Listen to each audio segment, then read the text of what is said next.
عليكم ورحمة الله وبركاته. الحمد لله رب العالمين الرحمن الرحيم مالك يوم الدين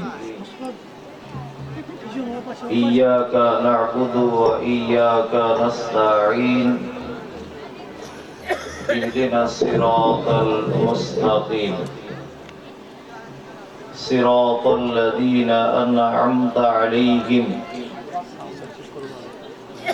غير المغضوب عليهم ولا الضالين آمين.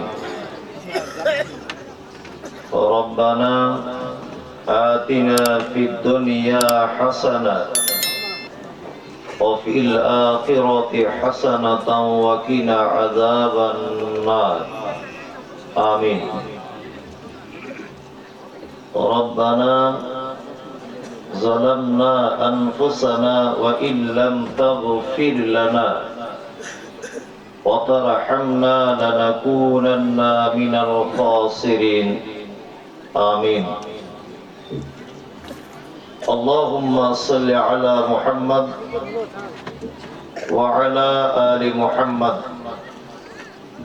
كما صليت على إبراهيم وعلى آل إبراهيم إنك حميد مجيد. اللهم بارك على محمد وعلى آل محمد كما باركت على إبراهيم وعلى آل إبراهيم إنك حميد مجيد آمين. رب اشرح لي صدري ويسر لي أمري واحلل عقدة من لساني يفقه قولي ربي زدني علما.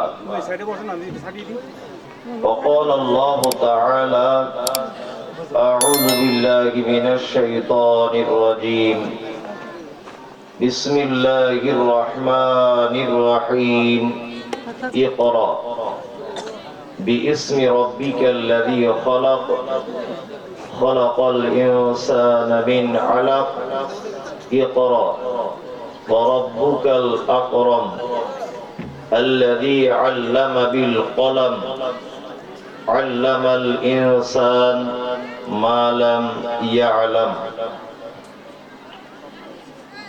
আজকের মসজিদ কেন্দ্রিক আয়োজিত এই দ্বীনি সভার সুযোগ্য নির্বাচিত যোগ্যতম সভাপতি, মঞ্চে বসে আছেন আমন্ত্রিত ওলামায়ে কেরাম ও অতিথিবৃন্দ,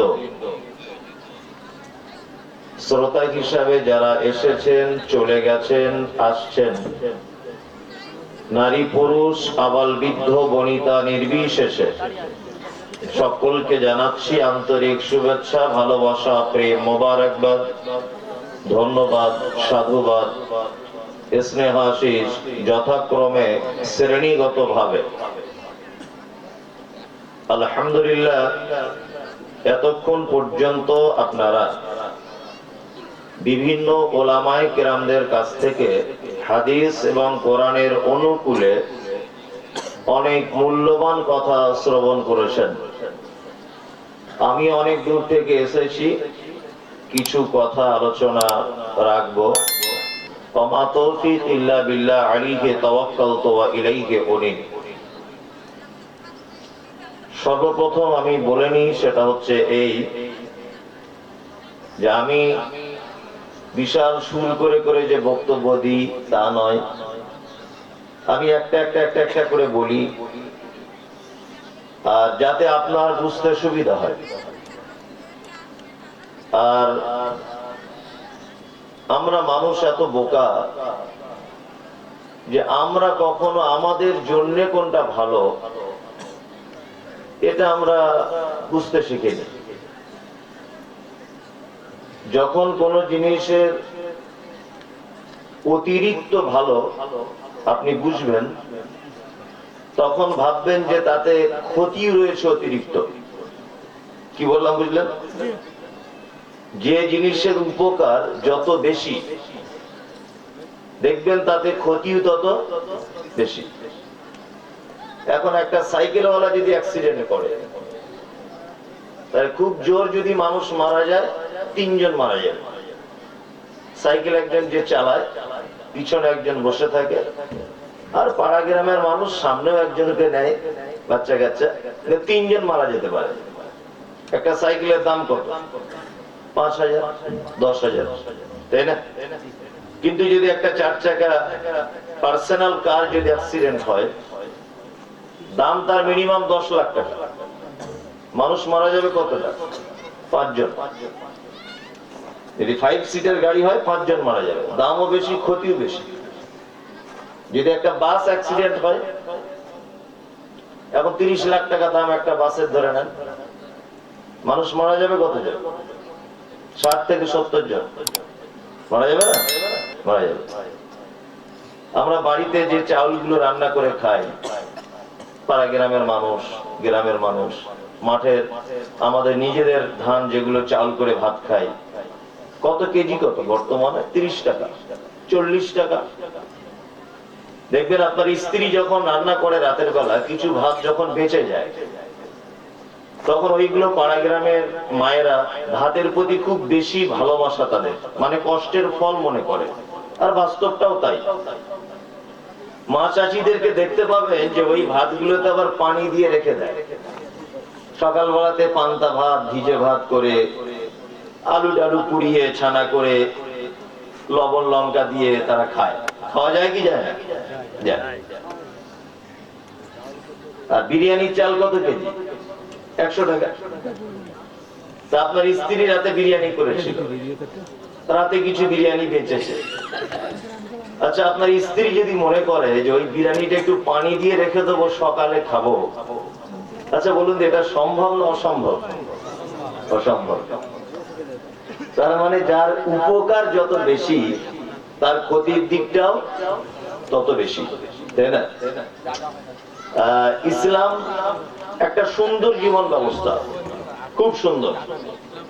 কিন্তু এইটা আমরা এমন এক পরিস্থিতিতে পৌঁছে দিয়েছি যে আমাদের উপকারের থেকে ক্ষতির দিক বেশি এখন বর্তমানে। জলসা, মানুষ কিছু শিখবে, কিছু জানবে, কিছু বুঝবে, কিছু নতুন আমল করবে, এই উদ্দেশ্য আমাদের, তাই তো? কিন্তু এইটাকে আবার আমরা এমন পর্যায়ে পৌঁছে দিয়েছি, এমন পর্যায়ে যে এতে আমাদের উপকারের থেকে মনে হয় বর্তমানে ক্ষতির দিক অনেক বেশি লক্ষ্য করা যায়, যায় না? আমি আগোছালো ভাবে কয়েকটি কথা বললাম। আমি বক্তব্য শুরুতেই পবিত্র আল কোরআনের সর্বপ্রথম নাজিলকৃত 5টি আয়াত আপনাদের সামনে তেলাওয়াত করেছি। তার আগে আরেকটা আয়াত আমি তেলাওয়াত করছি। আল্লাহ সুবহানাহু ওয়া তাআলা বলছেন, ইন্না, নিশ্চয়ই, আরাজনাল আমানাতা আলাস সামাওয়াতি ওয়াল আরদ ওয়াল জিবাল ফাআবাইনা আন ইয়াহমিলনাহা ওয়া আশফাকনা মিনহা ওয়া হামালাহাল ইনসান ইন্নাহু কানা যালুমান জাহুলা। আল্লাহ তাআলা বলছেন, আমি পবিত্র আল কোরআন সর্বপ্রথম অবতীর্ণ করতে চেয়েছিলাম আসমানের উপরে। আসমান তুমি এর দায়িত্ব নাও। তারপর জমিনের কাছে, জমিন তুমি এর দায়িত্ব নাও। পরে জিবাল, পাহাড়কে বললাম, পাহাড় তুমি কোরআনের এই দায়িত্ব নাও।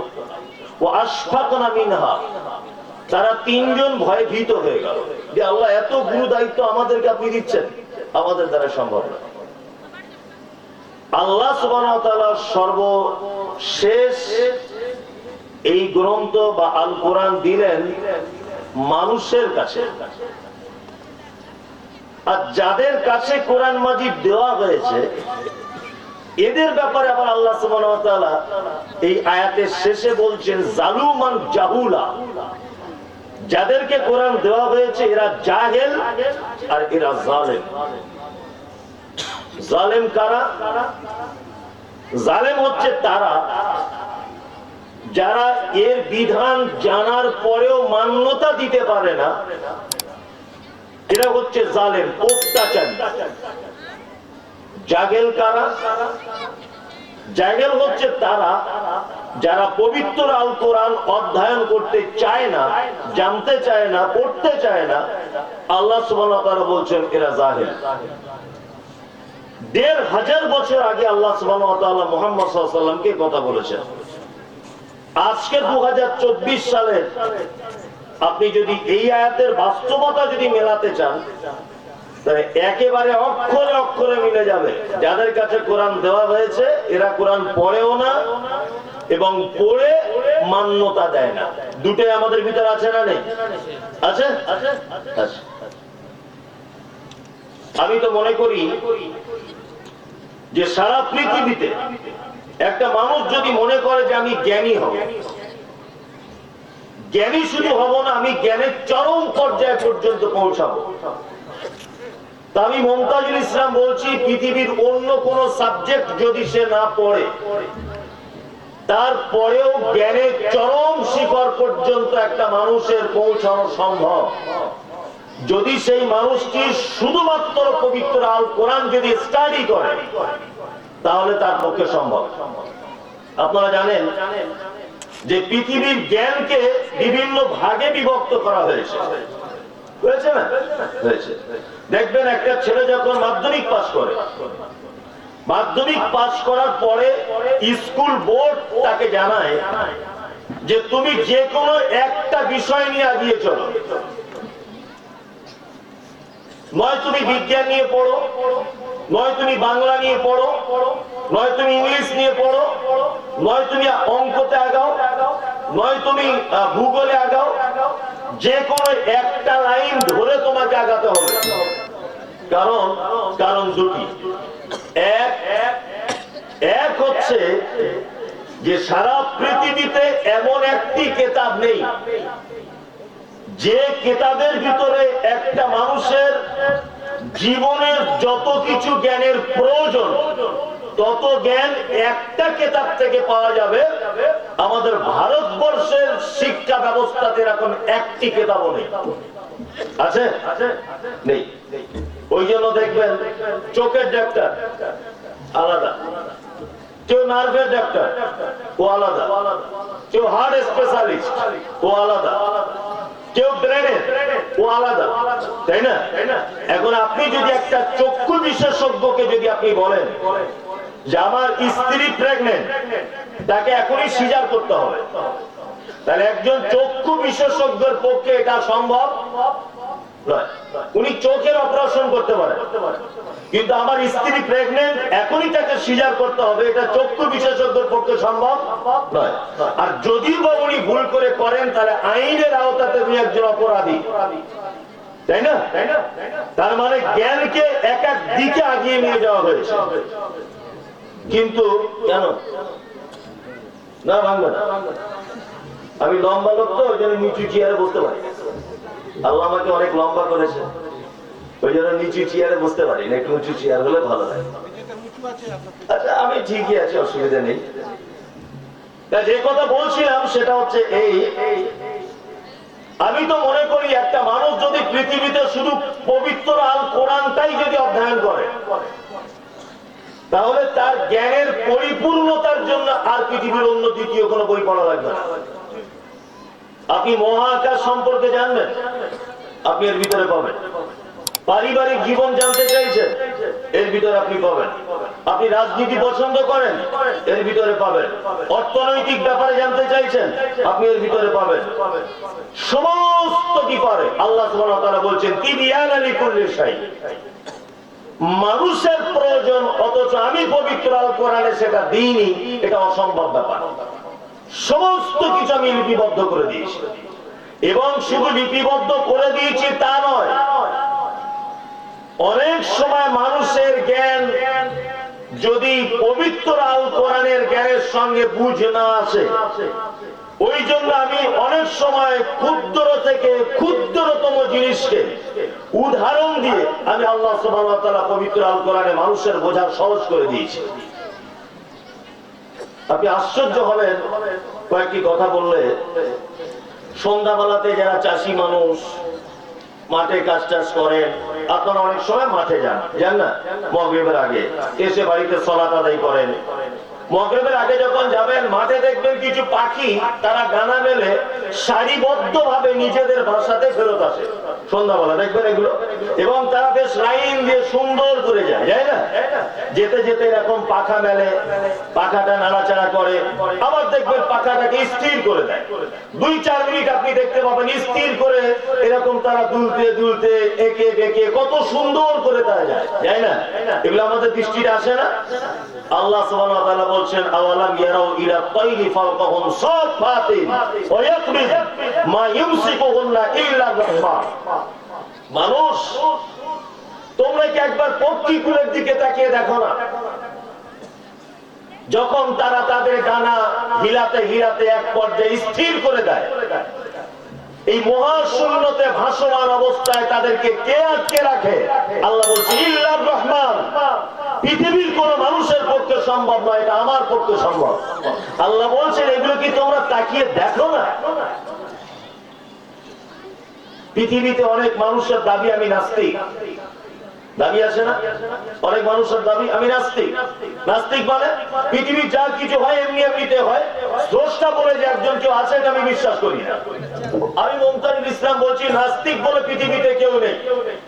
ওর মাথাতে মগজ নেই, গোবর আছে, সেটা ভিন্ন ব্যাপার, কিন্তু নাস্তিক হতে পারবে না। নাস্তিক হবার কোনো অপশন নেই পৃথিবীতে। ও যতই জ্ঞানের অধিকারী হোক, নাস্তিক হতে পারবে না। ও যদি নিজেকে নাস্তিক বলে, মন গড়া ভাবে নিজের জেদের বশীভূত হচ্ছে, ওটা আলাদা বিষয়। আচ্ছা বলুন তো, কর্তা ছাড়া পৃথিবীতে কোনো কর্ম হয়? আমি রফিকের গান শুনছি, এই গানটার সুর শোনার পরে এই সুরের পিছনে যে রফিক লুকিয়ে আছে এটা মনে পড়বে কি পড়বে না? পড়বে। আমি কলকাতার সব থেকে বিখ্যাত বিরিয়ানি, দাদা বৌদির বিরিয়ানি আমি খাচ্ছি বিরিয়ানিটা। আচ্ছা বলুন তো, বিরিয়ানি খেতে খেতে এর পিছনে যে একজন রাঁধুনি আছে, এটা আমার বিশ্বাস আছে না নেই? রাঁধুনি ছাড়া এটা তৈরি করা সম্ভব? সম্ভব না। এই যে মাইক্রোফোনটা আমি কথা বলছি, আচ্ছা বলুন, এর কথা বলার এই সাউন্ড টোটাল সিস্টেমের পিছনে একজন মানুষের হাত আছে না নেই? আছে, আছে, আছে, আছে। এক কথাতে আপনাকে বুঝে নিতে হবে, কর্তা ছাড়া কর্ম হয় না। প্রতিদিন পূর্ব দিকে সূর্য উঠছে, পশ্চিম দিকে আবার তার আলোকে নিভিয়ে দিয়ে সে মিলিয়ে যাচ্ছে। বলুন তো দেখি, আস্তে আস্তে আস্তে আস্তে তাকে নিয়ে এসে দুপুরবেলা এখানে দাঁড় করানো, আবার এখান থেকে নিয়ে এসে তার রোদ্দুরের তাপটাকে কমিয়ে দেওয়া, আবার নির্দিষ্ট টাইমে তার আলোকে হারিয়ে দেওয়া, এগুলো একটা কাজ না? কাজ নয়, কাজ। তাহলে কাজ যখন এর পিছনে একটা কর্তা আসি থাকতেই হবে। কেউ যদি বলে যে পিছনে কর্তা নেই, তা আমি বলবো তার মাথাতে মগজ নেই, গোবর ভরা আছে না? এই যে আপনার নভেম্বর মাস চলছে, আগামী ডিসেম্বর, প্রত্যেক বছর আপনি দেখবেন ডিসেম্বর মাসের শীত, মানুষ দার্জিলিং, গ্যাংটক, শিলং বেড়াতে যাচ্ছে। জানুয়ারি মাসে হাড় কাঁপানো শীত, তার আগে ছিল সব গরম, মানুষ পাখা চালিয়ে এসিতে থাকতো। এই যে ঠিক টাইম বর্ষা, টাইমে গরম, টাইমে শীত, এই যে বারবার ঘুরিয়ে ফিরে এগুলো করে যে একজন স্রষ্টা আছে নাকি নেই? এগুলো এমনিতেই হচ্ছে, স্রষ্টা একজন আছে। এখন এই স্রষ্টাকে চিনতে গেলে আর স্রষ্টার ব্যাপারে বুঝতে গেলে আমাদেরকে একটা জায়গায় আসতে হবে। সেই জায়গা কোথায় আমি শেষে বলবো, এখন নয়। পবিত্র আল কোরআনের আমি প্রথম যে আয়াত, এই আয়াতের ব্যাখ্যা বিশ্লেষণ করবো ইনশাআল্লাহ। বক্তব্যের বিষয় শিক্ষার মর্যাদা। স্টেজে বসে আছেন অনেক জ্ঞানী মানুষেরা, আপনারাও জ্ঞানী মানুষ। আপনাদেরকে আমি এমন কিছু কথা শোনাতে চাইছি যেটা আপনার এহকালে এবং পরকালে দুই জায়গাতে যাতে উপকার হয়। দুনিয়াতেও উপকার হবে, আখিরাতেও উপকার হবে ইনশাআল্লাহ। এবার আপনাদেরকে আমি কয়েকটা প্রশ্ন করছি, খুব জলদি চট জলদি আপনার উত্তর দেবেন। এক, আচ্ছা, মুহাম্মদ সাল্লাল্লাহু আলাইহি ওয়াসাল্লাম যে দেশটায় জন্মগ্রহণ করেছিলেন দেশটার নাম কি? সৌদি আরব। না ভাই, না, এগুলো পড়াশোনা করবেন, বুঝবেন। সৌদি আরব কোন দেশের নাম নাই। আরব, দেশটার নাম আরব। সৌদ ও দেশের বাদশার নাম, বাদশার নামটা যুক্ত করে দেওয়া হয়েছে। দেশটার নাম আরব। দুই, আর আরবের যে শহরে তিনি জন্মগ্রহণ করেছিলেন শহরটার নাম মক্কা, তাই না? অথচ আমরা মদিনাকে বলি কি? সোনার মদিনা। সোনার মদিনা, অথচ নবী মুহাম্মদ সাল্লাল্লাহু আলাইহি ওয়াসাল্লাম জন্ম হয়েছেন কোথায়?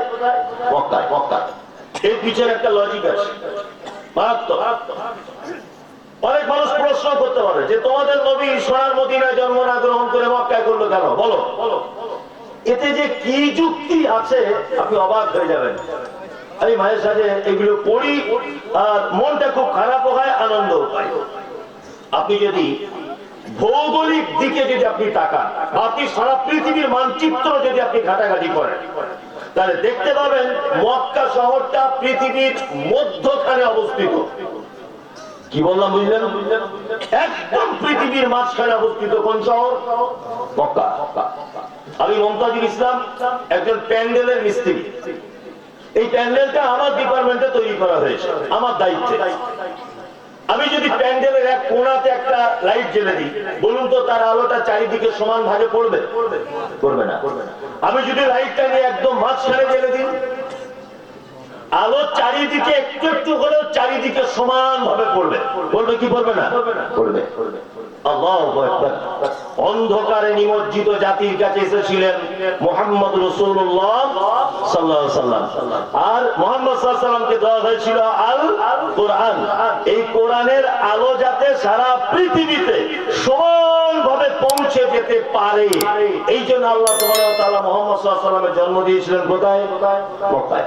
পৃথিবীর একদম মাঝখানে যে শহর অবস্থিত। এবার আপনাদেরকে আরেকটা কথা জিজ্ঞেস করে নিই। নাম্বার 3, আল্লাহ নবী সাল্লাল্লাহু আলাইহি ওয়াসাল্লাম যে প্রেক্ষাপটে তিনি জন্মগ্রহণ করেছিলেন বা যে যুগে, সেই যুগটার নাম কি? কি নাম? মানুষ জানে, ভয়ে বলতে পারছে না। যদি গোলমাল হয়ে যায় কিছু বলে, আর আমি তো মারবো না। আপনি এখন এটা মাথায় রেখে দেন যে মমতাজুল ইসলাম ভাই আমার শিক্ষক। আপনি যত দামি লোক হন, আপনি যতই বড় উচ্চ পদস্থের মানুষ হন, আপনি মুসলিম হিসাবে এখন আপনাকে ধরে নিতে হবে যে আমার ধর্মীয় শিক্ষক মমতাজুল ভাই। এটা আপনাকে মেনে নিতে হবে। আপনি ছাত্র জন্য আপনাকে আমি জিজ্ঞেস করছি, ভুল হতেই পারে, আমি রাজি তার জন্য। তাহলে আল্লাহ রাসূল সাল্লাল্লাহু আলাইহি ওয়াসাল্লাম যে যুগে জন্মগ্রহণ করেছিলেন যুগটার নাম আইয়ামে জাহেলিয়া, বর্বরতার যুগ। মানে বর্বরতা এমন ছিল যে একটা পুরুষ একটা নারী, দুজনারই শারীরিক চাহিদা থাকে না? পুরুষের চাহিদা প্রকাশ পায় অনেক সময়, মহিলার চাহিদা প্রকাশ পায় না। পুরুষ এত খারাপ ছিল তখনকার দিনে, রাতের বেলা যৌবনের সম্পর্ক করত নিজের ফুপুর সাথে, এবং সেটা বৈধ মনে করে। বর্বরতা এমন পর্যায়ে পৌঁছে গিয়েছিল, মানুষ মারা যাবার পরে তার গর্দান কেটে মাথার খুলি যেটাকে বলে, এই মাথার মগজ বার করে টুপিটার মতো খুলিটা সাইজ করে এতে মদ ঢেলে তারা মদ পান করত। এইরকম এক প্রেক্ষাপট এসেছিলেন মুহাম্মদ রাসূলুল্লাহ সাল্লাল্লাহু আলাইহি ওয়াসাল্লাম। তখন আইয়ামে জাহেলিয়াতের জামানায় 4টে পাপ চলতো পৃথিবীর, ভয়ঙ্কর পাপ। কয়টি পাপ? 4টে। এক, মদ পান করত মানুষ বৈধ মনে করে। 2, চক্র বৃদ্ধি হারে মানুষ সুদ খেত। 4, গোত্রীয় ঝামেলায় সামান্য ব্যাপারে মানুষ লিপ্ত হয়ে পড়ত। 5 নম্বরে হচ্ছে এই ব্যভিচার করত বৈধ মনে করে। 5টি মাত্র, 4টি মাত্র বড় বড় পাপ তখনকার দিনে ছিল। এবার আপনাদেরকে একটা কথা বলি, আমরা আলেম ওলামারা, আমরা হুজুরেরা শুধুমাত্র বক্তব্যের মজলিসে আল্লাহ নবী সাল্লাল্লাহু আলাইহি ওয়াসাল্লামের 23 বছরের জীবন, অর্থাৎ তিনি 63 বছর বেঁচে ছিলেন, 40 বছর বয়সে নবী হয়েছেন, বাকি থাকলো 23 বছর। এই 23 বছরের জীবনী থেকে আলেম ওলামারা বক্তব্য রাখে। নবীজি মধু খেতে পছন্দ করতেন, ও ভাইরা। নবীজি বউদের জামা কাপড় কাচতেন, ও ভাইরা। নবীজি কদু খেতে পছন্দ করতেন, আল্লাহ নবী মিষ্টি খেতেন, দাড়িগুলো আঁচড়াতেন, হাতের নখগুলো কাটতেন, যা কিছু বলি। কত বছরের জীবনী? 23 বছর। এবার আপনাকে বলি, এই যে জন্ম থেকে নিয়ে 40 বছরের একটা লং টাইম, দীর্ঘ সময়। আচ্ছা, এই দীর্ঘ সময়ে আমাদের জন্য কোন শিক্ষা আছে না নেই? আছে, অনেক শিক্ষা। তার মধ্যে দুটো একটা কথা বলি। আল্লাহ রাসূল সাল্লাল্লাহু আলাইহি ওয়াসাল্লাম ছোট থেকে তিনি ছিলেন একেবারে ন্যায়নিষ্ঠাবান একজন পুরুষ। ছোট থেকে তিনি ছিলেন প্রতিবাদী, ছোট থেকে তিনি ছিলেন কোমল হৃদয়ে, ছোট থেকে তিনি ছিলেন ইনসাফ পরায়ণ, বেইনসাফি করতেন না। ছোট থেকে তিনি কারণ নিজের ব্যাপারে প্রতিশোধ গ্রহণ করেননি। কি বললাম বুঝলেন? আল্লাহ রাসূল সাল্লাল্লাহু আলাইহি ওয়াসাল্লাম মক্কায় দেখলেন মানুষ চক্রবৃদ্ধি হারে সুদ খেয়ে গরিবদেরকে শোষণ করছে। একজন ভাই তার বোনের সাথে ব্যভিচারে লিপ্ত হচ্ছে। ধনী ক্ষমতাবান মানুষেরা তারা তাদের অধীনে থাকা গরিব মানুষদের মাল লুটতরাজ করছে। এই সময় আল্লাহ নবী সাল্লাল্লাহু আলাইহি ওয়াসাল্লাম প্রতিবাদী মুখ সামনে নিয়ে এসে একটা সংগঠন তৈরি করেছিলেন, যে সংগঠনটির নাম হচ্ছে হিলফুল ফুদুল। জানেন সংগঠনের ব্যাপারে কেউ? এই সংগঠন তৈরি করেছিলেন কাদের নিয়ে? যুবকদেরকে নিয়ে তৈরি করেছিলেন। তিনি এই সংগঠনের মাধ্যমে জাতিকে অন্যায় থেকে বাঁচাবার আপ্রাণ চেষ্টা চালাচ্ছিলেন। আর এই মাঝখানে এই ইকোটা বন্ধ করে দেন তো, ইকো বন্ধ করে দেন, প্লেন ভাবে চালা। ইকো বন্ধ করুন, আস্তে আস্তে করে প্লেন ভাবে চালা। না ইকো বোঝা যায় না। এবার বুঝতে পারছো অসুবিধা হচ্ছে না তো? আগে অসুবিধা হচ্ছিল না, কিন্তু আগে একটু হচ্ছিল, আপনি যতই না বলেন। হচ্ছিল না? হ্যাঁ, এবার একদম বেশ যেমন গল্প করে মানুষ তেমন। যে কথা বলছিলাম সেটা হচ্ছে এই, যে মুহাম্মদ সাল্লাল্লাহু আলাইহি ওয়াসাল্লাম একটি সংগঠন তৈরি করেছিলেন অন্যায় প্রতিরোধ করার জন্য। সংগঠনটির নাম কি? হিলফুল ফুদুল। আর এই সংগঠন কাদের নিয়ে করেছিলেন? যুবকদেরকে নিয়ে, তাই তো? আর এরই মাঝখানে আল্লাহ নবী সাল্লাল্লাহু আলাইহি ওয়াসাল্লাম চলে যেতেন কোথায়? গারে হিরাতে। মক্কা থেকে 8 কিলোমিটার দূরে একটি পাহাড়, পাহাড়টির নাম জাবালে নূর। এই জাবালে নূর পাহাড়ের একেবারে চূড়াতে একটি গুহা আছে, তার নাম গারে হীরা। আল্লাহ সুবহানাহু ওয়া তাআলা আমাকে 4 বার ওইখানে পৌঁছে দিয়েছে। 3 থেকে 4 বার আমি ওখানে দেখে এসেছি।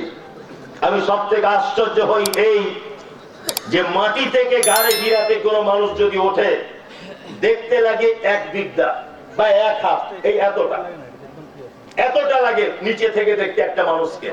আমি শুধু একটা কথা ভাবি, আল্লাহ রাসূল যখন আল্লাহর ইবাদত করতেন, আম্মা জান খাদিজাতুল কুবরা রাদিয়াল্লাহু তাআলা আনহা অসংখ্য বেঈমান মুশরিকদের চোখ আড়াল করে দিয়ে, সকলকে ফাঁকি দিয়ে আল্লাহ নবী সাল্লাল্লাহু আলাইহি ওয়াসাল্লামের খাবার তরকারি পানি ওই পাহাড়ে উঠে উঠে তিনি উপরে পৌঁছে দিতেন। সুবহানাল্লাহ, একটা পুরুষের পক্ষে সম্ভব নয়। আমাদের ভারতবর্ষের যে সমস্ত জয়ীফ দুর্বল লোকেরা হজ করতে যান, আমার মনে হয় 95% মানুষের পক্ষে ওখানে ওটা সম্ভব নয়। অথচ খাদিজা একজন মহিলা, আস্তে আস্তে আস্তে আস্তে তিনি উঠে যেতেন। আল্লাহু আকবার। হঠাৎ করে জিবরিল এলেন, মুহাম্মদ সাল্লাল্লাহু আলাইহি ওয়াসাল্লামকে ডেকে বলছেন, ইকরা, আপনি পড়ুন। আল্লাহ রাসূল সাল্লাল্লাহু আলাইহি ওয়াসাল্লাম বলছেন, আমি তো পড়তে জানি না। তখন জিবরিল আমিন সিনার সাথে চাপ দিলেন, পড়ুন। বলছে, আমি তো পড়তে জানি না। আবার চাপ দিলেন, পড়ুন। তখন আল্লাহ নবী সাল্লাল্লাহু আলাইহি ওয়াসাল্লাম বলছেন, ইকরা বিসমি রাব্বিকাল্লাযী খালাক, খালাকাল ইনসানা মিন আলাক, ইকরা ওয়া রাব্বুকাল আকরাম, আল্লাযী আল্লামা বিল কলম, আল্লামাল ইনসান মা লাম ইয়ালাম। 5টি আয়াত অবতীর্ণ হলো। এবার আপনাকে আমি গোড়া থেকে আবার প্রশ্ন করছি, উত্তর দিবেন। 1, মক্কায় কটি পাপ সব থেকে বেশি ছিল? 4টি। 1, ব্যভিচার। 2, মদ পান। 3, গোত্রীয় ঝামেলা, 4 চক্রবৃদ্ধি হারে সুদ, তাই তো? আল্লাহ সুবহানাহু ওয়া তাআলা মুহাম্মদ সাল্লাল্লাহু আলাইহি ওয়াসাল্লামকে একেবারে ঘাড়ে ঘিরে ডেকে নিয়ে বলছেন, ইকরা মুহাম্মদ সাল্লাল্লাহু আলাইহি ওয়াসাল্লাম, আপনি পড়ুন। উচিত ছিল কোরআনের আয়াত অবতীর্ণ হওয়ায় 4টে বিষয়ের উপরে। মদ হারাম, ব্যভিচার হারাম, চক্রবৃদ্ধি হারে সুদ হারাম, লুটতরাজ হারাম, গোত্রীয় ঝামেলা হারাম, নিষিদ্ধ। এই ব্যাপারে আয়াত অবতীর্ণ হওয়া দরকার ছিল, কিন্তু আল্লাহ সুবহানাহু ওয়া তাআলা মুহাম্মদ সাল্লাল্লাহু আলাইহি ওয়াসাল্লামকে বলছেন, ইকরা, আপনি আগে পড়ুন, আপনি আগে পড়াশোনা করুন। তার আগে আল্লাহ রাসূল কি করতেন? সংগঠন করতেন। কি সংগঠন? ইলফুল ফুজুল। কাছে নিয়ে করতেন? যুবকদেরকে নিয়ে, তাই না?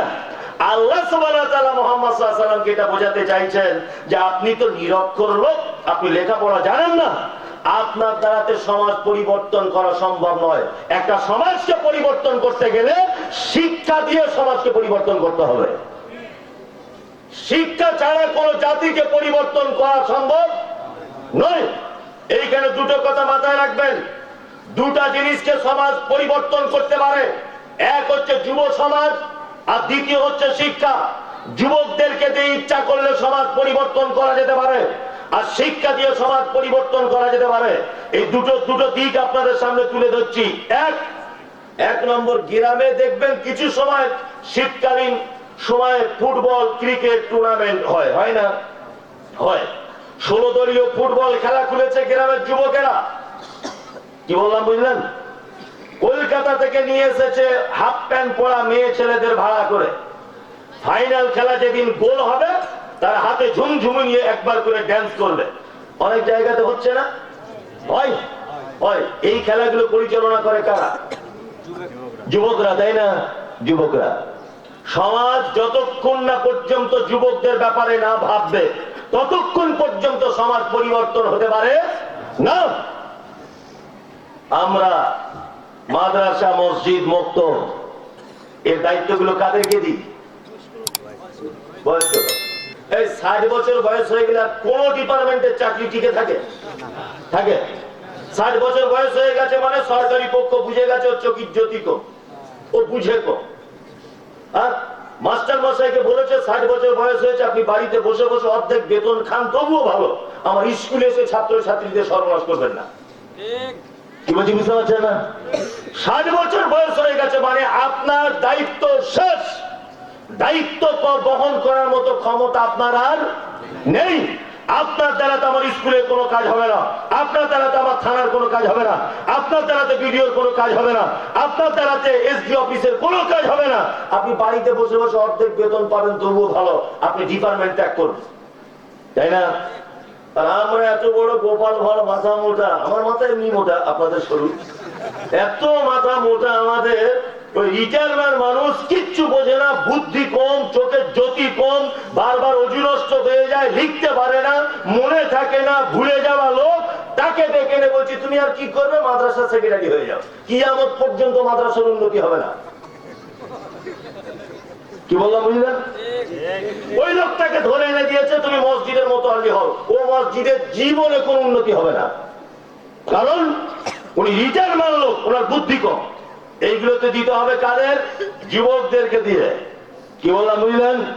আরে এরা তো সেই যুবক যারা Bharat Pakistan, Bharat Australia, Bharat Bangladesh, Bharat West Indies cricket খেলার ম্যাচ হলে কে জিতেছে কে হেরেছে, রাত 12টায় খেলা শেষ, পোল্ট্রির দোকানদারের দোকান থেকে মুরগি বার করে রাত 12টার সময়তে গ্যাস ওভেন ভাড়া করে পিকনিক করে 2টোর সময়তে পিকনিকের খাওয়া দাওয়া। আরে এদের দ্বারাতেই সমাজ পরিবর্তন করা সম্ভব। আর এরা তো সেই যুবক পরের জমি দখল করে ক্লাব তৈরি করে, এরা তো সেই যুবক পরের ঝাড়ের বাঁশ কেটে জোর দখল করে ক্লাব তৈরি করে, এরা সেই যুবক দক্ষিণ পাড়ায় জলসা হয়েছে মমতাজুলকে নিয়ে এসেছে, উত্তর পাড়ায় আমরা অমুক বক্তাকে আনবো। আরে এদেরই দ্বারাই সমাজ পরিবর্তন করা সম্ভব।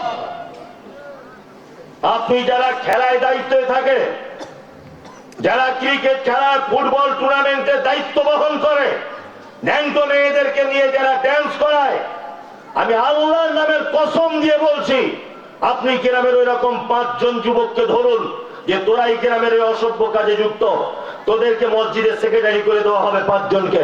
5 জনকে ধরে যদি সেক্রেটারি করে আপনি যদি দেন, তাহলে ওর পক্ষে আর ন্যাংটো মেয়েকে ভাড়া করা সম্ভব হবে? হবে না। তার মানে দুটো কাজ হলো, গ্রামেরও কাজ হলো, একটা পাপ কাজ গ্রাম থেকে বাহির করে দেওয়া হলো। দুটো কাজ হলো না? তাহলে ইনশাআল্লাহ আমরা প্রত্যেক কাজে যুবকদেরকে অগ্রাধিকার দেবো ইনশাআল্লাহ। মাদ্রাসা, মসজিদ, মক্তব, খানকা, ঈদগাহ, দরগাহ যা কিছু আছে সমস্ত ব্যাপারে দায়িত্ব দিতে হবে যুবকদেরকে। বয়স্ক লোক উপদেষ্টা কমিটি হিসাবে থাকবে। আমি মাঝে সাঝে অবাকও হই যে কিছু আবার বয়স্ক লোক আছে, এদের কি যে বসে আমার তো মাথায় কিছু ঢোকে না। দায়িত্ব না রাখলে মসজিদে নামাজ পড়ে না, দক্ষিণ পাড়ায় নামাজ পড়ে। হ্যাঁ, এরকম লোক আছে। হ্যাঁ, বলছে মাদ্রাসার দান করবো না। বলছে কেন? বলছে আমার 3 বছর পরে বাদ দিয়ে দিল, কোনো অপরাধ ছিল না আমার, তা বাদ দিল। হ্যাঁ, আমি এমএলএ, ধরে না আমি এখন এমএলএ হয়েছি কংগ্রেস থেকে বা মমতার পার্টি থেকে বা সিপিএম থেকে, কোন একটা রাজনৈতিক দল থেকে আমি এমএলএ হয়েছি। তা আমি কংগ্রেসের এমএলএ, তাই এবারে আমাকে টিকিট দেওয়া হয়নি। ভালো করে বুঝবেন, আমি টিকিট না পাওয়ার দুঃখের কারণে দল পরিবর্তন করে মমতার টিকিট খুঁজছি। এটা করে কি করে না মানুষ? কারণ কি বলুন তো, তাই এখানে কিছু টাকা পয়সা খাওয়া খাওয়ির ব্যাপার আছে। যদি গতিটা টিকে থাকে অন্তত কিছু তো পাবো, ডাল ভাতের ব্যবস্থা হবে, তাই না? আমি এখানে না হয় বুঝি লোক পার্টি পরিবর্তন করে পদ না পেলে, মসজিদ পরিবর্তন করে এটা কেন? নিশ্চয়ই কোনো ভিতরে মাল আছে। হ্যাঁ, নিশ্চয় ভিতরে কোনো খারাপই আছে। ও মাদ্রাসা কেন পরিবর্তন করে? আরে রাজনৈতিক পার্টি পরিবর্তন করা যেতে পারে, এখানে অর্থের ব্যাপার আছে। তুমি মসজিদের দায়িত্ব ছিল, তোমার দায়িত্ব থেকে বাদ দেওয়া হয়েছে বলে তুমি রাগ করে দক্ষিণ পাড়া মসজিদে নামাজ পড়তে যাচ্ছ কেন? নিশ্চয়ই তোমার ভিতরে কোনো পাপ কাজ রয়েছে, অন্যায় রয়েছে তোমার ভিতরে। এই নীতি ত্যাগ করতে হবে। কি বললাম বুঝলেন? আপনাকে যতই দায়িত্ব দিতে হোক, আপনি বলুন যে আমি দায়িত্ব বহন করার ক্ষমতা এখন রাখি না, আমার ভাইপোকে দায়িত্বটা দেওয়া হোক, আমার ভাতিজাকে দেওয়া হোক। আপনি কেন মাস্টারি করে দায়িত্ব নিতে গেলেন? আপনার তো এখন সরকারি হিসাবে কোনো ভ্যালুই নেই, কোনো দামই নেই। আপনি যে বেঁচে আছেন 62 বছর বয়স, 2 বছর এক্সট্রা আপনি বেঁচে আছেন। আপনার তো বেঁচে থাকারই কোনো দরকার নেই।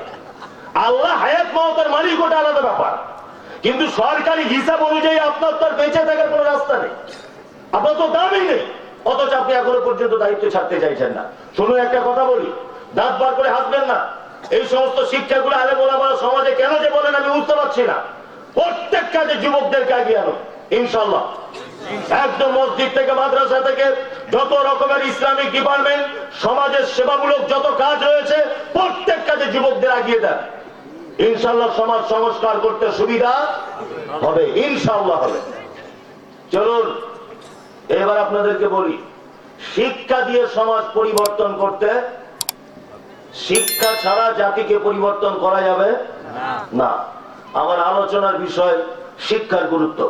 এবার আপনাদেরকে একটা কথা একটা করে বলবো, ধৈর্য ধরে শুনবেন। লাস্টে তো বক্তব্য আছে সিরিকার বেদাত, বুঝলেন না? ওটা হাটে হাঁড়ি ভেঙে দিয়ে চলে যাবো। আপনি ধৈর্য ধরে বসুন, তারা কি বলতে চাইছে আমি শেষ পর্যন্ত আমাকে যেতে দেয়। এক, আসলে আমি সব জায়গাতে জলসার এখন ডেট দিতে চাই না, মানে ডেট দিলে কমিটি আগে আমাকে ঠাকুরের মতো করিয়ে দেয়, হুজুর এটা বলবেন না, সবাই একসঙ্গে থাকি এটা বলবেন না, এটা না বললেই হবে।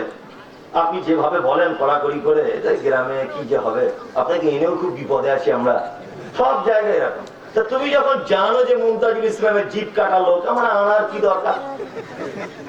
তুমি তো জানো আগে থেকে যে আমার জিপ কাটা, আমি নরম করে বলতে পারি না, তুমি আমাকে আনলে কেন? তোমার ভুল, এটা আমার কিছু ভুল নয়। যাই হোক, প্রথমে আমাদেরকে জেনে নিতে হবে শিক্ষা কাকে বলে, বিদ্যা কাকে বলে।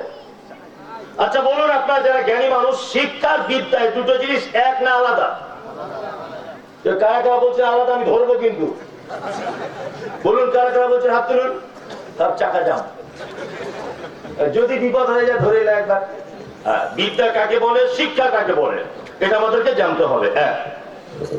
ওইখানে তোর দাদির কবর, ডালিম গাছের তলে 30 বছর ভিজায় রেখেছি 2 নয়নের জলে। এটা একটা কবিতা, ছোটতে পড়েছিলাম। কবিতা না? হ্যাঁ, জসিমউদ্দিনের কবিতা। আর অজয়ের ভাঙনেতে করে বাড়ি ভঙ্গ, তবু নীতি নীতি ঘেরি নব নব রঙ্গ, চাই না এ কুঞ্জে ছেড়ে যেতে মন যে, কোথা পাবো একসাথে এত সাধু সঙ্গ। কুমুদ রঞ্জন মল্লিকের লেখা, ছোটতে পড়েছে, এটা ক্লাস 5-এ পড়ানো হতো। ওনার বাড়ি হচ্ছে কুমুদ রঞ্জন মল্লিকের বর্ধমান নতুন হাট বলে একটা জায়গায়। ওনার বাড়ি ছিল, কবি তিনি বোঝাতে চাইছেন যে আমার অজয় নদীর পাড়ে আমার বাড়ি। প্রতিটা বছরে যখন অজয় নদীর বর্ষাকালে বান আসে, বন্যা যখন হয়, প্রত্যেক বছরে আমার বাড়ি ঘরদোর ভেঙে একেবারে ধূলিসাৎ হয়ে যায়। তবুও আমার কোনোদিন মন চাইতো না আমি কলকাতায় চলে যাই। গ্রামের সৌন্দর্য, পাখিদের কুহু কুহু ডাক, চাষিদের গান, গ্রামের সবুজে ভরা, এই দৃশ্য ছেড়ে আমাকে কলকাতায় যেতে ইচ্ছা হয় না। তো এটা কবি নিজের মনের ভাব প্রকাশ করেছেন কবিতার আকারে। আচ্ছা, এইটা আমার বেটার মুখস্থ করে লাভ কি? হ্যাঁ? একটা দাদু তার পোতাকে দেখে বলছে কি, ওইখানে তোর দাদির কবর, ডালিম গাছের তলে 30 বছর ভিজায় রেখেছি দুই নয়নের জলে। তা ওর দাদির কবরে তা আমার ছেলের পরে লাভ কি? কোন লাভ আছে? কোন লাভ নেই। বিদ্যা হচ্ছে সেটা যেটা মানুষ তার ব্রেনে স্টক করে, তার মাথার মগজের সঙ্গে ঢুকিয়ে নেয়, তার মাথার ভিতরে আশ্রয় দেয়, কিন্তু তার থেকে তার চলায় কোনো পরিবর্তন হয় না, কথার পরিবর্তন হয় না, তার রুচির পরিবর্তন হয় না, তার দেখার পরিবর্তন হয় না, তার বন্ধুর পরিবর্তন হয় না, এমনিতেই কাকাতুয়ার মতো শেখে। এর নাম হচ্ছে বিদ্যা। বিদ্যা হচ্ছে সেটা যেটা মানুষ শেখে কিন্তু তার থেকে কোনো উপকার তার হয় না। শিক্ষা কি? ওই জন্য আমি অনেক বক্তব্যতে বলেছি, মানুষ পৃথিবীতে বিদ্বান হতে পারে, খুব বড় বিদ্বান হতে পারে, কিন্তু শিক্ষিত হতে পারে না। শিক্ষিত হওয়া খুব কঠিন। শিক্ষিত কে? শিক্ষা মানে যেটা অর্জন করার পরে তোমার বন্ধুর পরিবর্তন হবে। তোমার আগে একটা বন্ধু ছিল, সে মদ পান করত, তুমি এখন শিক্ষিত হয়েছ, ওই মদখোর বন্ধুকে ত্যাগ করে তুমি একজন সৎ বন্ধু খুঁজে নিয়েছো, তুমি শিক্ষিত। কি বললাম বুঝলেন না? তুমি কে? তুমি শিক্ষিত। আর তুমি যদি শেখার পরেও যদি মদখোরের সাথেও যদি তোমার বন্ধুত্ব থাকে, তাহলে তুমি বিদ্যা, তুমি শিক্ষিত। 2, তাহলে শিক্ষার বিদ্যার পার্থক্য বুঝে গেলেন। এবারে বলছি শিক্ষা কয় প্রকারে? কয় প্রকারে বলুন? 2 প্রকার। ঠিক বলেছে, 2 প্রকার। এক হচ্ছে দ্বীনি শিক্ষা, আর এক হচ্ছে দুনিয়াবী শিক্ষা, তাই তো? এইবার আপনাকে এইখানে কয়েকটা গুরুত্বপূর্ণ কথা বলবো, আপনি মাথায় ঢোকানোর চেষ্টা করবেন ইনশাআল্লাহ। ইনশাআল্লাহ, ইনশাআল্লাহ। আল্লাহ সুবহানাহু ওয়া তাআলা কোরআনের আয়াত অবতীর্ণ করলেন, ইকরা বিইসমি রাব্বিকাল্লাযী খলাক। নবী, আপনি পড়ুন সেই প্রভুর নামে যে প্রভু আপনাকে সৃষ্টি করেছে, তাই তো? তাহলে পড়তে হবে আমাদের কার নামে? কার নামে? আল্লাহর নামে পড়তে হবে, তাই তো? এইবারে আমাদের ভারতবর্ষের নাগরিক আপনি একজন, তাই না? আপনি একজন পশ্চিম বাংলার সুনাগরিক, তাহলে আমাদের দেশীয় শিক্ষাটাও পড়তে হবে কি হবে না? হবে, হবে। মুহাম্মদ সাল্লাল্লাহু আলাইহি ওয়াসাল্লাম বলেছেন, তালাবুল ইলমি ফারিদাতুন আলা কুল্লি মুসলিমিন। প্রতিটা মুসলিম নরনারীর উপরে দ্বীনের শিক্ষা অর্জন করা ফরজ, বাধ্যতামূলক।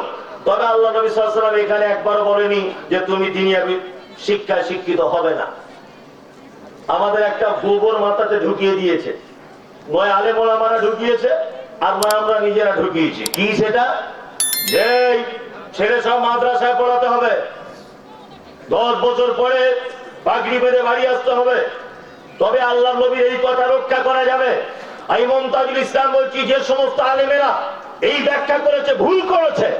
কারণ হচ্ছে এই ইসলামী শিক্ষা ফরজ ততটুকু একটা মানুষ ইসলামের উপরে টিকে থাকতে গেলে তার বেসিক যে জিনিসগুলো লাগে, ফরজ গোসল কিভাবে করতে হয়, ওযুর নিয়ম কি, কাকে বেদাত বলে, কাকে শিরিক বলে, স্বামীর সাথে কেমন ভাবে চলবো, সন্তান পিতামাতার সঙ্গে কেমন ব্যবহার করবে, কোনটা হারাম, কোনটা জায়েজ, কোনটা না জায়েজ, কোনটা সুদ, কোনটা সুদ নয়, এই বেসিক বিষয়গুলো একটা মানুষ জেনে যাওয়া মানেই দ্বীনের শিক্ষা ফরজ তার অর্জন হয়ে গেল। তারপরে আপনি মাইকেল মধুসূদন দত্ত হন, আমাদের কোনো অসুবিধা নেই। কি বলছি বুঝতে পারছেন না? হ্যাঁ, যে কোনো একটাতে যদি আপনি ধাবিত হন, আপনার দুনিয়াও খারাপ, আখিরাতেও খারাপ। যে কোনো একটা আপনি ধাবিত হতে পারবেন না। তার একটা মারাত্মক যুক্তি আপনাকে আমি পেশ করছি, ভালো করে বোঝার চেষ্টা করুন। এক, আচ্ছা বলুন দেখি, আমাদের মাঝে একজন নবী এসেছিলেন, নবীটির বাপ ছিল না, নাম কি? ঈসা আলাইহিস সালাম। ওনার আব্বা ছিল না। আচ্ছা বলুন তো, আমরা স্কুলে যখন বইয়ে পড়েছি এই নবীটার নাম কি পড়েছি? যিশু। যিশু পড়েছি না? যিশু। আচ্ছা এই নবীর মায়ের নাম কি? মারিয়াম। স্কুলে আমরা কি পড়ি? মেরি, তাই তো? আচ্ছা এই নবীটার জন্ম কোথায়? বাইতুল লাহাম। বাইতুল লাহাম। স্কুলে পড়েছে কি? বেথলেহেম, তাই তো? তাহলে এইবার আপনাদেরকে একটা কথা বলি, আপনার বেটা যদি শুধুমাত্র জেনে যায় এর নাম যিশু, শুধুমাত্র জেনে যায় এর মায়ের নাম মেরি, শুধু যদি জেনে যায় এর জন্ম বেথলেহেম, তাহলে ওর ঈমান থাকবে না যাবে? কোরআনের সাথে সংঘর্ষ আছে না নেই? আছে। তার মানে আমার বক্তব্য হচ্ছে এটা, আপনার বেটা যেমন ওর নাম শিখবে যিশু, আপনার বেটার সাথে সাথে এটাও শিখবে ওর নাম ঈসা আলাইহিস সালাম। আপনার বেটা যেমন শিখবে ওর মায়ের নাম মেরি, আপনার বেটা তেমন শিখবে ওর মায়ের নাম মারিয়াম। তাহলে আপনি একজন মুসলিম হিসেবে বিবেচিত হবেন, তার আগে কোরআন বলছেন ফাইন্না খলাকনাকুম মিন তুরাবিন সুম্মা মিন নুতফাতিন সুম্মা মিন আলাকাতিন সুম্মা মিন মুদগা। মানুষকে তৈরি করা হয়েছে মাটির উপাদান দিয়ে। কি দিয়ে মানুষকে বানানো হয়েছে? মাটি দিয়ে, তাই না? স্কুলে কি পড়াচ্ছে? চার্লস ডারউইনের থিওরি, বলছে বানর থেকে মানুষ হয়েছে, বুঝছে না? আমি মনে মনে ভাবি যে মাস্টার পড়ায় এর কি কোনো বুদ্ধি নাই? যে মাস্টার এটা পড়াচ্ছে যে বানর থেকে মানুষ হয়েছে, কি বুদ্ধিটুকু নাই? এতে চাকরি দিল কে? আশ্চর্য ব্যাপার। এখনো পর্যন্ত দেখবেন ডাক্তার বাবুর চেম্বারে ক্যালেন্ডার রাখা আছে, একটা মানুষ এরকম করে আছে, আর একটা মানুষ একটু এরকম করে, আর একজন একটু হাত পা এরকম, আর এরকম ক্যালেন্ডার দেখতে পাওয়া যায় না? তার মানে ওটা থেকে বোঝানো হয় প্রথমে এরকম ছিল, ওটা বিবর্তন হয়ে গড়িয়াল হয়েছে, গড়িয়াল বিবর্তন হয়ে হনুমান হয়েছে, হনুমান বিবর্তন হয়ে বন মানুষ হয়েছে, বন মানুষ পরিবর্তন হয়ে মানুষ হয়েছে। এটা বোঝাতে চাইছে কি চাইছে না? হ্যাঁ, এরা কত বড় বোকা। আপনাকে আমি একটা যুক্তি পেশ করছি, আমাকে যুক্তিটা কেটে দেওয়ার ক্ষমতা থাকলে কাটুন তো। আমার এক ছেলে এক মেয়ে, অরিজিনাল এটা। তা আমার মেয়ে একদিন আমাকে বলছে, আব্বু একটা হরিণের বাচ্চা এনে দাও না, একটু খেলবো। পাগল কথা বলে, হরিণের বাচ্চা বাড়িতে পোষা সরকারি ভাবে আইনত অপরাধ, চলবে না। সরকারি ভাবে অপরাধ, আইনের আওতায় আপনি ফেঁসে যাবেন যদি আপনি কোনো ভালো পাখি বাড়িতে খাঁচায় রাখেন। কি বলা বুঝলে না? তবুও আইন আপনাকে ফাঁসিয়ে দিতে পারে, কারণ ওটা বেআইনি। তার নিজস্ব স্বাধীনতা তাকে থাকতে দিতে হবে। কোন জঙ্গলে পশুকে যদি আপনি বিরক্ত করেন, এটা আইনের আওতাতে আপনি অপরাধ, অপরাধী না? অপরাধী। আচ্ছা বলুন, আমাদের গ্রামে যে দেশি গরুগুলো আছে, হ্যাঁ দেশি গরু, আপনি যদি মনে করেন এই দেশি গরুর পেট থেকে আমি একটা জার্সি বাছুর বার করবো, জার্সি বাছুর বুঝেন তো? জার্সি, হ্যাঁ। আচ্ছা বলুন তো, দেশি গরুর পেট থেকে জার্সি বাছুর পাওয়া সম্ভব না অসম্ভব? সম্ভব। আপনি ডাক্তারকে বলুন, যারা গরুর ডাক্তার আছে, যে ডাক্তার বাবু একটা ইঞ্জেকশনের বাচ্চা আমার দরকার, খুব হৃষ্টপুষ্ট একটা বাছুর আমার প্রয়োজন, আমি মানে ওই ভিয়েতনামের একটা গরু চাইছি। ও ভিয়েতনামের যদি বীর্য, গরুর বীর্যটা ওই গরুর ভিতরে যদি পুশ করে দেয়, তাহলে বাচ্চা হবে কি হবে না? হবে। তা আমি ডাক্তারকে বলে একটা জার্সি গরুর বাছুর আলহামদুলিল্লাহ আমার বাড়িতে হয়েছে, দেশি গরুর পেট থেকে। এটা সম্ভব। আমার মেয়ে কাঁদছিল যে একটা হরিণের বাচ্চা আব্বু দাও না, খেলবো। তো আমি ডাক্তারকে বলছি, ডাক্তারবাবু একটা হরিণের ইঞ্জেকশন ওর পেটে দিয়ে দাও তো। ডাক্তার যদি হরিণের ইঞ্জেকশন এনে গরুটার ভিতরে যদি পুশ করে, কিয়ামত পর্যন্ত হরিণের বাচ্চা পাওয়া সম্ভব না অসম্ভব? জোরে বলুন, অসম্ভব। মানে ওর ভিতরে যত পার্টস, সমস্ত পার্টস অনুযায়ী গরুর বাচ্চাই সম্ভব। ভিয়েতনামের হতে পারে, আমেরিকান হতে পারে, হলস্টাইন হতে পারে, জার্সি হতে পারে, আপনার কি বলে আরো যত প্রজাতির গরু আছে ওর পেট থেকে পাওয়া সম্ভব, কিন্তু বানর পাওয়া সম্ভব নয়। ওর পেট থেকে ঘোড়া পাওয়া সম্ভব নয়। ওর পেট থেকে হাতি পাওয়া সম্ভব নয়। ওর পেট থেকে যা সিস্টেম তৈরি করেছে আল্লাহ, শুধুমাত্র গরুই হবে, অন্য কিছু আর হবে না, হতেই পারে না। তা বানর একটা ভিন্ন প্রাণী, বানর একটা ভিন্ন প্রাণী, তার থেকে মানুষ হয় কি করে? 2024 সালে যদি স্কুল সিলেবাসে পড়ানো হয়, তা আমি বলবো হেডমাস্টারের মাথাতে গোবর ভরা আছে। কি করে এটা পড়াতে পারে? পাড়া গ্রামে দেখতে পাবেন অনেক মানুষ তারা পেটের দায়ে বানর খেলা করাতে আসে না? 50 বছর যে লোকটা বানর নিয়ে খেলা দেখাচ্ছে, ওর বানরটা কোনোদিন মানুষ হয়ে যাচ্ছে না তো? এরকম খবর আছে? সুন্দরবনে দেখেছেন আপনি? জন্ম থেকে শুনছেন সুন্দরবন বলে একটা বন আছে, দেখতে পাচ্ছেন না? ভারত বাংলাদেশ মিশ্রিত একটি বন সুন্দরবন। জীবনে কোনোদিন সোশ্যাল মিডিয়ার মাধ্যমে আপনি দেখেছেন যে সুন্দরবনের কিছু আজ থেকে 150 বছর আগেকার বানরগুলো বিবর্তন হতে হতে হতে হতে হতে মানুষ হয়ে গেছে? দেখতে পেয়েছেন? পাবেন না। আপনার কাছে এটা আমার বিনীত অনুরোধ, আপনার বেটা যেমন চার্লস ডারউইনের থিওরি পড়বে, মানুষ বানর থেকে বিবর্তন হয়ে মানুষ হয়েছে, আপনার কাছে অনুরোধ আপনার বেটাকে এইটা জানার সুযোগ করে দেন। কোরআন বলেছে বাইনা খলাকনাকুম মিন তুরাবিন, নিশ্চয় আল্লাহ বলছেন মানুষকে আমি মাটি দিয়ে তৈরি করেছি। আপনার বেটা দুটোই জানো। যদি আপনার বেটা শুধু এইটা জানে ওর মায়ের নাম মেরি, এইটা যদি জানে ওর নাম যিশু, এইটা যদি জানে ওর নাম বেথলেহেমে জন্ম, এইটা যদি জানে বানরের বিবর্তনে মানুষ হয়েছে, আমি মুমতাজুল ইসলাম বলবো আপনার বেটার ঈমান চলে গিয়ে ও বেঈমানে পরিণত হয়ে গেছে। ঈমান নয়। আমি বলতে চাইছি দুটোই শিক্ষার প্রয়োজন আছে। আছে না নেই? আছে, আছে দুটোই। আপনার ছেলে মাস্টার হোক, আমার আপত্তি নেই। আপনার ছেলে আইপিএস অফিসার হোক, আলহামদুলিল্লাহ, এটা আমি চাই আপনার ছেলে হোক। কিন্তু আইপিএস অফিসারের সাথে সাথে আপনার বেটার এটা জানা জরুরি যে কোরআন কি বলছে, বিজ্ঞান কি বলছে, কোরআন কি বলছে, আর আমরা দুনিয়াতে কি পড়ছি, কি করছি, কোনটা হারাম, কোনটা জায়েজ, কোনটা না জায়েজ, এইটা আপনার বেটাকে শিখে নিতে হবে, আর আপনাকে শিখিয়ে দিতেও হবে। কোন সমস্যা নেই। আমি তো নিজের চোখে দেখার কথা বলছি, নিজের চোখে দেখার কথা। কি বলছেন আপনি? বারাসাত সদর হাসপাতালে এই বড় দাড়ি ডাক্তার শাহিনুর রহমান চিকিৎসা করাতে গেলাম, আমাকে দেখে জড়িয়ে ধরে বলছে আসসালামু আলাইকুম হুজুর, আপনার বক্তব্য আমি এত শুনি। আমি থাকতে না করে বললাম এই পোশাক কেন? বলছে এই পোশাকের ব্যাপারে মুহাম্মদ সাল্লাল্লাহু আলাইহি ওয়াসাল্লাম তিনি বলেছেন। অবাক হয়ে গেলাম। গাছের উপরে কাপড়, এই জায়গা প্যান্ট পরা, এই বড়টা দাড়ি, নামাজ পড়ে পড়ে এখানে কালো দাগ হয়ে গেছে। আমি তো বলিনি আপনার ছেলে ডাক্তার হবে না, মাস্টার হবে না। আপনার ছেলের শিক্ষা চরম পর্যায়ে পৌঁছান, কিন্তু একটাকে বাদ দিয়ে নয়, ইসলামী শিক্ষাকে বাদ দিয়ে নয়। এবার আপনাকে বলি এই দুইটো শিক্ষার ভিতরে কার কতটা মর্যাদা। আপনার ছেলে যদি শুধু মাইকের মধুসূদন দত্ত হয় তাহলে দুনিয়ায় মারাত্মক উপকার। কি বললাম বুঝলেন না? আপনার ছেলে ডাক্তার হলো, অনেক টাকা ইনকাম, 4টে রুগী দেখলে 4000। আপনি এইটা ভাবছেন তো? 4টে রুগী দেখলে 4000, এটা ভাবছেন তো?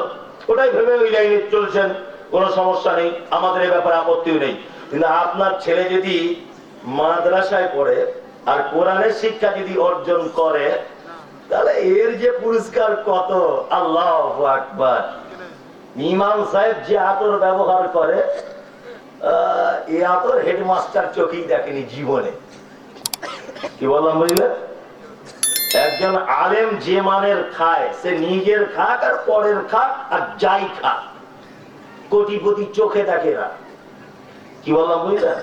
সব থেকে আশ্চর্য ব্যাপার হচ্ছে আপনার বউ দেশি মুরগি বাড়িতে রাখে আর খায় কে? ডিম। হুজুরে খায় ডিম। খায় কে?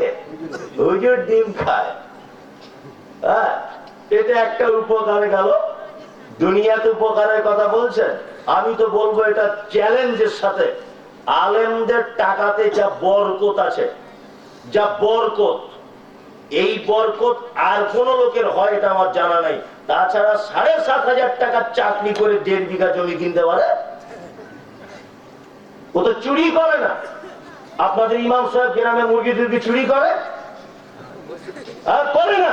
ওর বেতন কত? 10,000 বেশি নেই।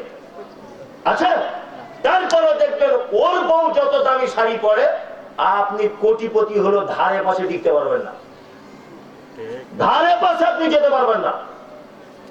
এটা আল্লাহর পক্ষ থেকে দয়া। কি বললাম বুঝলেন? আপনার পরিবারে তো দিন রাত ঝামেলা, দিন রাত ঝামেলা, দিন রাত মারামারি। আমাদের বউদের একবার বলতে হয় না যে এই জিনিসটা এনে দাও, যেটা লাগবে এখন 3 মাস আগে কিনে রেখে দিয়েছে স্টক করে। তো কখন প্রয়োজন বল, আগে থেকে স্টক। সমস্ত আলেমদের খবর নিয়ে দেখুন, তার বউদের কাছে খবর নেবেন। আমি যেটা বলছি ওগুলো বাস্তব, বরকতের নাম। দুনিয়াতে হয়তো একটু কষ্ট হতে পারে, কি বললাম বুঝলেন না? বেতন কম, একটু কষ্ট হতে পারে। দুনিয়াতে হয়তো আপনার অনেক উপকার হবে, আপনি বড় একজন অফিসার, অনেক টাকা পয়সা আছে, কিন্তু আল্লাহর দরবারে আপনার কিন্তু মারাত্মক ক্ষতি রয়েছে। কিয়ামতের দিন মুহাম্মদ সাল্লাল্লাহু আলাইহি ওয়াসাল্লাম তিনি বলছেন যে একজন হাফেজকে, একজন আলেমকে ডাকা হবে, ডেকে বলা হবে, এই তুমি কোরআন তেলাওয়াত করো। ও তেলাওয়াত করবে, আলহামদুলিল্লাহি রাব্বিল আলামিন। আল্লাহ বলবেন জান্নাতে, চলো এক তলার উপরে ওঠো। আর রহমানির রহিম, চলো আর এক তলার উপরে ওঠো, মর্যাদার আর একটা উচ্চ স্থানে যাও। এইভাবে তার আয়াত যেখানে শেষ হবে তার থাকার জায়গা কোথায়? সেখানে। সারা পৃথিবীর বর্তমানে বড় বিল্ডিংটার নাম কি? বুর্জ খলিফা, দুবাই, তাই তো? আর আমাদের এখানে সব থেকে ধনী লোকের বিল্ডিং মুকেশ আম্বানি ধরে নিতে পারেন মুম্বাই, তাই তো? মুকেশ আম্বানি বড় বিল্ডিং কতলা হবে? 1000 তলা হবে? কত? 2000 হবে? হবে না। আল্লাহু আকবার। কোরআনে আয়াত কতটা আছে? 6,663। এটা প্রচলিত কথা।